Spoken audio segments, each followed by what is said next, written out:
A woman whistled softly, and the baby who had been crying for 3 days immediately fell into a peaceful sleep. She then took out an amulet from a box and placed it on the infant. Gently lifting the baby's eyelid, she instantly understood what was happening. The baby had been crying non-stop since birth, so the father, Jack, had called in Jenny, a Korean shaman. The moment Jenny entered the client's home, she sensed something was wrong with the house's energy. She told Jack it was because of the ancestral grave. The ancestors were resting uncomfortably below and were troubling their descendants. However, relocating graves wasn't part of her services. This required a specialist. Jenny then visited James, a Korean feng shui master's shop. She explained everything about Jack's family situation, and James accepted the job. The next day, they arrived at Jack's ancestral burial site. James grabbed a handful of soil and put it in his mouth, then immediately spat it out. He had never encountered such terrible feng shui before. He then noticed the tombstone had no name, only a string of numbers carved in the bottom right corner. Seeing such an eerie grave, James decided to refuse the business. He told his companions that the energy here was extremely negative and advised everyone not to risk their lives for money.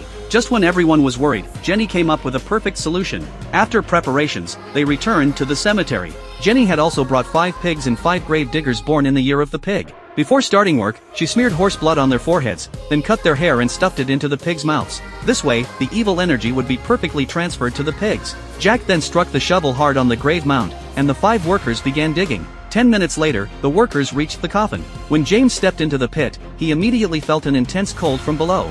After they cleared the mud on top, they discovered the coffin was covered with a red cloth clearly inscribed with Jack's ancestors' official title. James finally understood why Jack's family was so wealthy. He then pulled off the red cloth, revealing the coffin was made of premium cypress wood, material reserved exclusively for royalty. The workers successfully lifted the coffin out. James threw a coin into the pit. The general depicted on the coin would suppress any lingering spirits. They then loaded the coffin onto a truck to take it to the crematorium. Meanwhile, a greedy worker secretly stayed behind, hoping to find valuable burial items in the grave. Suddenly, a snake crawled near his foot. Startled and angry, the worker chopped the snake in half. The snake let out a piercing scream, and at that moment, the clear sky suddenly became overcast. Seeing the impending rain, James and the others found a nearby hospital and wheeled the coffin into the morgue. The hospital director noticed the coffin's precious wood and figured there must be valuable burial items inside. When no one was around, he snuck back with a hammer, intending to pry open the coffin to see if there were any treasures inside.